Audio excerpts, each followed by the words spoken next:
Welcome children. आज की worksheet number 26 पौधों को जानिए।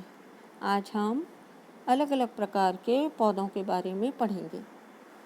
हम सब पौधों को देखते ही हैं, तो आइए इसके विभिन्न भागों के नाम नीचे दिए गए चित्र में लिखते हैं। हमें पौधों के भागों के नाम लिखने हैं दिए गए चित्र में।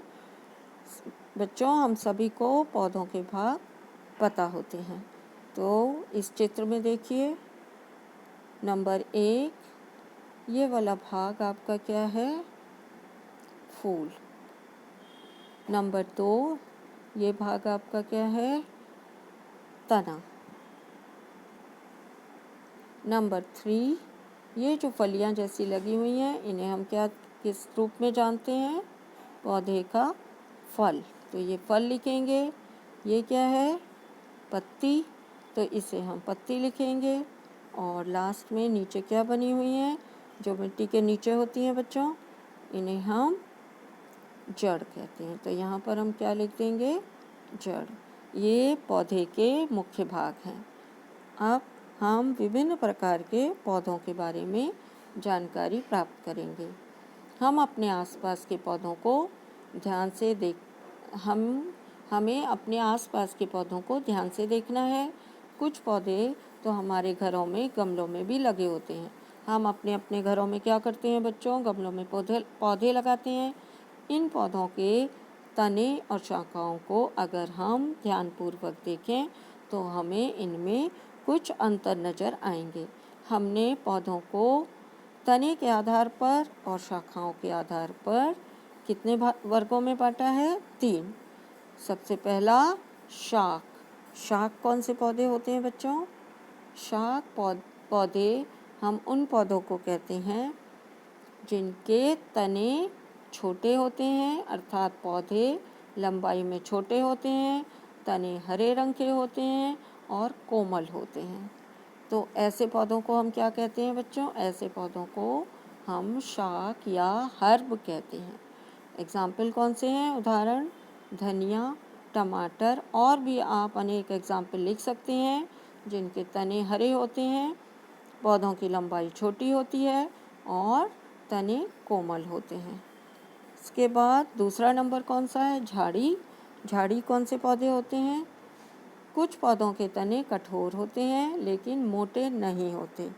कुछ पौधे ऐसे होते हैं बच्चों जिनके तने तो कठोर होते हैं लेकिन क्या नहीं होते? वो तने मोटे नहीं होते और उनकी शाखाएं तने के आधार से अर्थात नीचे से निकलती हैं।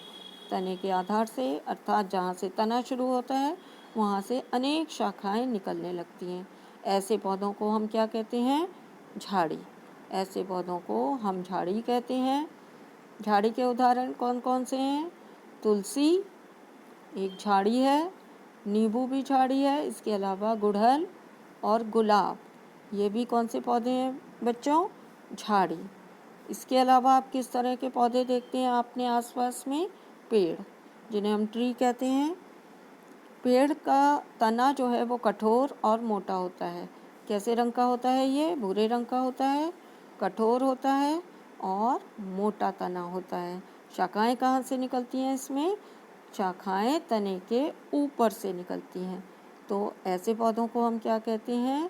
वृक्ष या पेड़ कहते हैं, जिनके तने मोटे और कठोर होते हैं, शाखाएं तने के ऊपरी भाग से निकलती हैं। उदाहरण इसके आप अनेक उदाहरण लिख सकते हैं। आम का पेड़, नीम का पेड़, जामुन का पेड़ आदि कोई भी पेड़ का नाम इसके उदाहरण में आप लिख सकते हैं।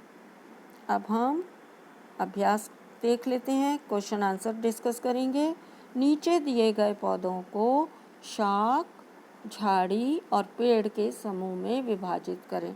यहाँ पर आपको कुछ पौधों के नाम दिए हुए हैं। आपको क्या करना है बच्चों? इनको 3 ग्रुप्स में 3 समूहों में बांटना है। कौन से पौधे पेड़ कहलाते हैं, कौन से पेड़ हैं, कौन से झाड़ी हैं और कौन से शाख हैं। इमली, इमली क्या होता है बच्चों? पेड़। तो आप इमली को पेड़ लिखेंगे। चमेली क्या होती है? झाड़ी। तो आप चमेली को झाड़ी के नीचे लिख देंगे। गाजर और पालक ये दोनों क्या होते हैं? शाक, क्योंकि इनके तने हरे होते हैं, इनकी लंबाई बहुत छोटी होती है। गुलाब क्या होता है बच्चों? ये झाड़ी होती है, इनका तना कठोर होता है, परंतु इनके तने की मोटाई कम होती है और तने के आधार से अनेक शाखाएं निकलती हैं। पुदीना क्या होता है बच्चों? शाक, ये छोटा पौधा है, इसका तना हरा होता है। नारियल क्या होता है? पेड़, जिसके तने मोटे होते हैं और ऊपर से तने के ऊपरी भाग से शाखाएं निकलती हैं। गुड़हल का पौधा क्या होता है? झाड़ी, इसमें क्या होता है? तना कठोर होता है परंतु अधिक मोटा नहीं होता और आधार से क्या निकल जाती हैं? शाखाएं। जामुन क्या होता है बच्चों? पेड़। तो इस तरह आपको इन सभी पौधों को 3 समूहों में बांटना है। आप क्या बनाएंगे इससे? इनको बांटने के लिए आप इस तरह से 3 कॉलम बनाएंगे और शाक, झाड़ी और पेड़ के कॉलम के नीचे पौधों को समूह बनाकर लिखेंगे। सेकंड क्वेश्चन आपका, शाक का तना डैश और डैश होता है। शाक कौन से पौधे हैं बच्चों? जिनकी लंबाई कम होती है। तना कैसा होता है? सॉफ्ट, या तना जो है मुलायम होता है। तो तने को लिखे मुलायम, और कैसे रंग का होता है तना? हरा। तो यहाँ पर इनका तना मुलायम और हरा होता है। पेड़ की शाखाएं तने के डैश से निकलती हैं। पेड़ की शाखाएं कहाँ से निकलती हैं बच्चों? तने के ऊपरी भाग से। तो यहाँ पर आप क्या लिख देंगे? ऊपरी भाग। दोनों शब्द लिखने हैं आपको, ऊपरी भाग से निकलती हैं। Thanks for watching.